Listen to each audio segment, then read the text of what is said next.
Hello everyone, just a heads up, I'm recording this outside and there are a whole lot of barn swallows around and prairie dogs. That's, if you can hear that chirp, that's a prairie dog. There's a whole lot of them here and they have been calling to each other and sending out alarms very consistently.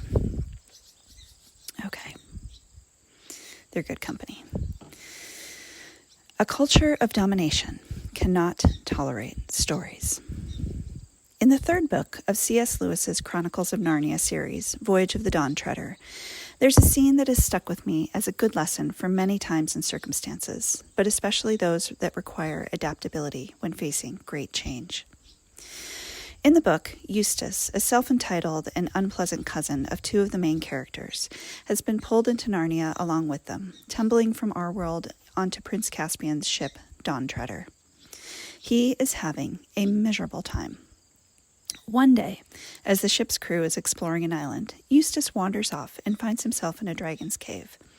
The aged dragon is breathing his last just outside. After the dragon dies, Eustace, his heart full of the treasure hoard he stumbled upon, falls asleep on piles of gold. He wakes up a dragon. Excuse me. There are lots of little lessons in Eustace's story about greed and grace. I had read these books many times as a kid before being told they were Christian allegory. But I've always been most taken by the scene where the god lion Aslan tells Eustace what he must do to be free of the dragon self he has become. He must scrape off the dragon skin and then wash himself clean of it in a well. Unable to interact fully with the other humans in his new form, Eustace is even more miserable as a dragon than he was as a boy. Isolation and loneliness have become his defining experiences in just a few days. He is ashamed of himself and desperate to become human again. So he follows Aslan's instruction and scrapes the skin off, layer after layer, increasingly desperate each time he descends to the well water and sees his reflection, still a dragon. He can't seem to make any progress. Finally, Aslan tells him he's not going deep enough. The lion offers to do it for him, but warns him that it will hurt. Eustace recounts his experience to his cousins the next day. I was afraid of his claws, I can tell you, but I was pretty nearly desperate now, so I just lay flat down on my back to let him do it. The very first tear he made was so deep that I thought it had gone right into my heart. And when he began pulling the skin off, it hurt worse than anything I've ever felt. The only thing that made me able to bear it was just the pleasure of feeling the stuff peel off. Aslan then tosses Eustace into the well water, where he discovers himself to once again have the skin of a boy. I'm told that C.S. Lewis intended this as a tale of conversion and baptism, but I'm far more interested in what it says about the pain of facing change in our own identities, in how we perceive the world and our place in it. Change is hard. Until we face it, we don't know how painful it is, especially in a culture that devalues or even scorns adaptability and willingness to change. When we see adaptability as a weakness, we're almost destined to experience change as something as brutal as ripping off our own skin. We experience rupture, fear, and mistrust. It's a lot easier to lash out with any power we have in an increasingly desperate need to force everyone else into the worldview that makes us feel safe. Riane Eisler makes sense of this reaction in her book on domination versus partnership cultures, Nurturing Our Humanity, showing, for example, the links between authoritarian upbringings and a tendency to support authoritarian politics. Referencing research from psychologist Elsie Frankel-Brunswick, developer of the F-scale that gauges comfort with fascism, Eisler writes that people who scored high on this F-scale had typically grown up with a great fear of punishment in families with powerful authority figures. Frankel-Brunswick also found that people from these kinds of backgrounds, in her words, people from families where roles were, quote, clearly defined in terms of dominance and submission, tended to develop an us versus them mentality and to support strongman leaders. People from authoritarian families also tended to lack tolerance of ambiguity and have a strong aversion to complexity. And that is not all. Recent brain experiments indicate that the experiences that lead to this mental rigidity actually leave their mark on the brain, and that these brain patterns appear to affect people's political orientations. People who describe themselves as very conservative, wrote Eisler, were slow to shift away from preconceived or habitual ideas. For children in abusive domination families, she wrote, it is far too dangerous to disagree with their parents, let alone blame them for the pain they inflict. Hence the frequent ideation of punitive parents by their adult children, as well as the tendency of people brought up this way to idealize strong leaders and scapegoat weak outgroups. For children raised in this way, authoritarian leaders feel safe because they conform to what the child's brain was forced into accepting and adapting to as safe while they developed and survived. Eisler's research came to mind a lot as I finished Blake Watson's legal book, Buying America from the Indians, in tandem with listening through the second season of the This Land podcast about the current court cases that seek to dismantle the Indian Child Welfare Act. Buying America from the Indians is a hard book to describe. I read it because I wanted a better understanding of the 1823 U.S. Supreme Court decision, Johnson v. McIntosh, that declared outright that Native American people couldn't sell land because they didn't own it. They had a right of tenancy, wrote Chief Justice Marshall, but not right of ownership. Ownership, the decision declared, came only with discovery and, quote, improvement. The decision read in part, discovery is the foundation of title in European nations, and this overlooks all proprietary rights in the natives.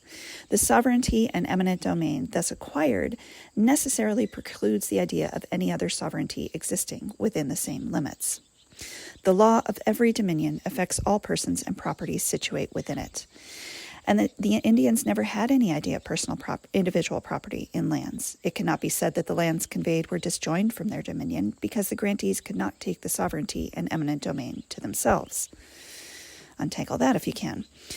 Because these sovereign nations, in other words, didn't share Europeans' conceptions about property ownership, the decision declared, their right to land was washed away by European nations' claims.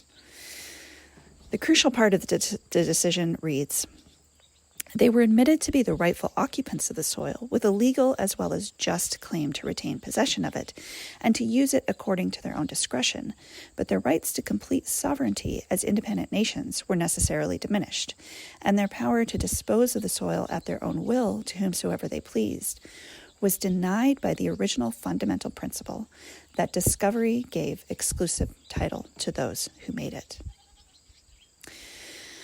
Buying America is specifically about the history of one particular piece of land that a group of European men originally purchased from the Piankashaw Nation, and how changes in the law regarding ownership during a time bridging America's Revolutionary War and the question of royal jurisdiction played out over decades in legal battles, political corruption, broken treaties, and, its most consistent theme, land speculation.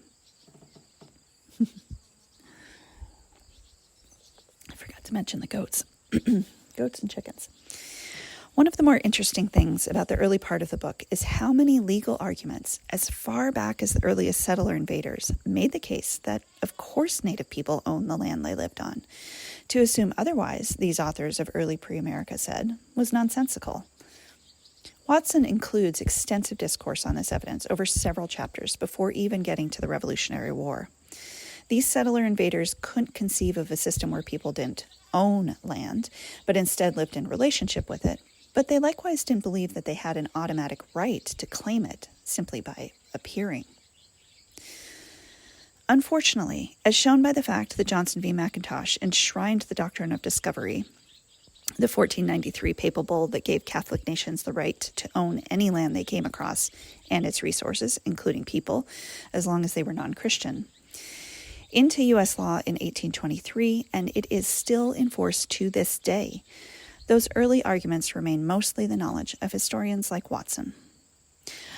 Oddly, Chief Justice Marshall went on to contradict his own decision in the 1832 case, Worcester v. Georgia, stating that the Cherokee Nation then is a distinct community occupying its own territory, with boundaries accurately described, in which the laws of Georgia can have no force, and in which the citizens of Georgia have no right to enter, but with the assent of the Cherokees themselves, or in conformity with treaties and with the acts of Congress. In fact, wrote Watson, one can credibly argue that Worcester v. Georgia implicitly overruled Johnson v. McIntosh. But the damage was done. With Johnson v. McIntosh, then President Andrew Jackson had the tool he wanted to justify forced removal of several Native nations to Oklahoma. The Choctaw and Chickasaw nations suffered horribly in the forced removal, and 1/4 to a half of the Cherokee, Creek, and Seminole people died as a result of it. Reading about the lengths that land speculators and political leaders, often the same people, were willing to go to steal native land and the ways in which they were willing to justify the theft to themselves, you can almost see later systems like reservations, allotments, and residential schools coming. The This Land podcast gives shape to the ensuing history, picking up the story where Worcester v. Georgia leaves off. No matter what other ideals America and the nation's founders expressed, their commitment to taking land was greater than anything else in the Constitution. Thomas Jefferson might have written that he had, quote, sworn upon the altar of God eternal hostility against every form of tyranny over the mind of man, in an argument against establishing any form of Christianity as the U.S.'s official religion, and written repeatedly of an empire of liberty. But he had little interest in extending those ideals to the people who already lived on this continent and whose land he coveted, or anyone who wasn't white. Jefferson wrote to William Henry Harrison, governor of the Northwest Territory and then the Indiana Territory, and responsible for many land grab treaties, that to facilitate greater transfer of land, he wanted to drive Native people into debt as quickly as possible. Watson quotes his letter verbatim in Buying America. He wrote, that is, Jefferson wrote, "We shall push our trading houses and be glad to see the good and influential individuals among them run in debt, because we observe that when these debts get beyond what the individuals can pay, they come willing to lop them off by a cession of lands." Jefferson urged Harrison to treat with the Kaskaskias and purchase their whole country in light of the impending occupation of Louisiana by the French. Whatever can be obtained, he advised, must be obtained quickly. Despite Jefferson's stance against the establishment of a state religion, I doubt he would have been opposed to church-run residential schools, used as they were to force the relinquishing of land along with culture, language, identity, and life. To Jefferson, there was no empire of liberty for those whose land he wanted. Buying America portrays a new nation's leadership that could afford to perceive itself as generous in its ideals, but who were always ready to force native nations off of land when European-descended people wanted it. And it soon became apparent that settlers would never be satisfied, would always want more, and would always resort to nearly any means to get it. This was true back in Europe, too, with England's enclosures of the commons starting in the 1200s. And accelerating in the 1400s and into the 1800s and later, and the Highland clearances, both practices of land theft, appropriation of land used by commoners for subsistence to the wealthy and ennobled for their private profit. That led in the long run to many people fleeing or being forced to migrate to North America, where they thought that they might be free to carve out a little space to support their families.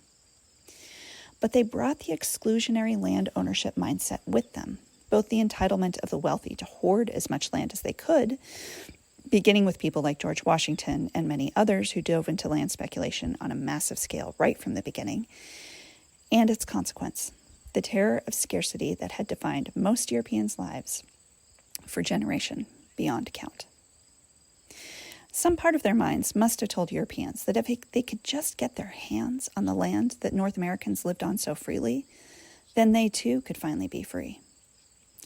But as long as they maintained fealty to the hard models of private property and land ownership that had made life on the European continent untenable for so many, only those who started out with power and resources, no matter how ill-gained, could prosper, and at the expense of everyone else. No matter how high-minded some of the writers of the Constitution and Declaration of Independence were in some ways, I'll never again be able to see them as anything but land-hungry speculators looking for a quick way to get rich, no matter who suffered in the process.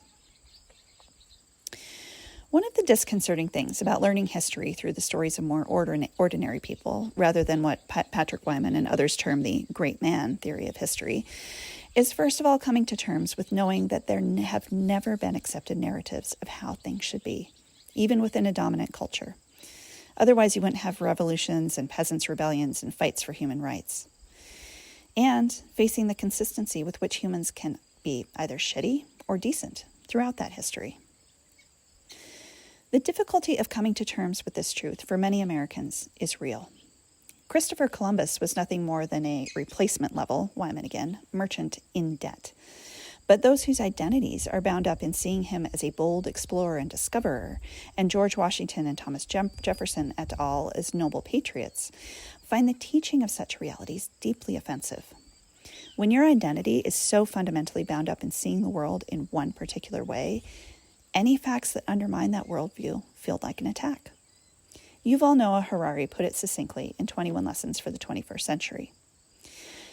He wrote, "If we are outraged that somebody insulted our nation or our God, what makes the insult unbearable is the burning sensations in the pit of our stomach and the band of pain that grips our hearts.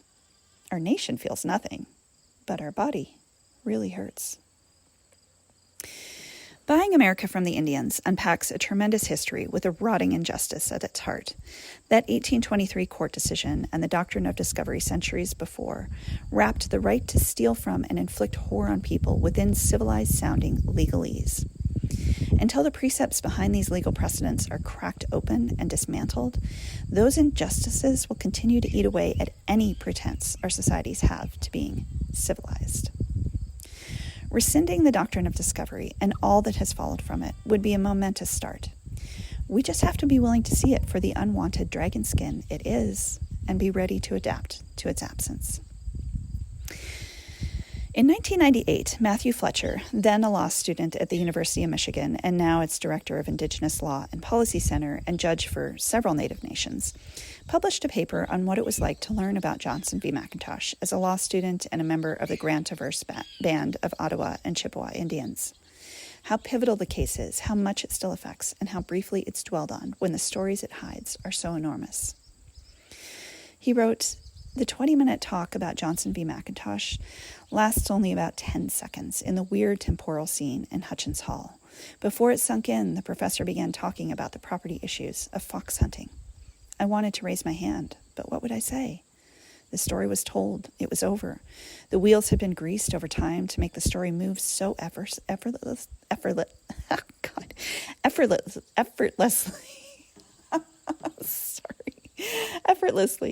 It made no ripple.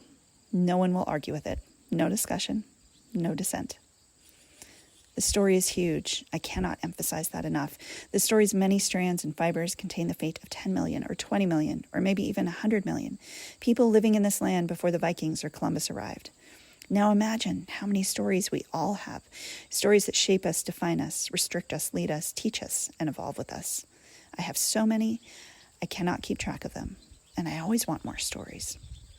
Now imagine how many stories there were in 1492 or 255 BC. Or 1823 in North America. Where did those stories go? I love that question from Matthew Fletcher. I wish he'd write a whole book on it.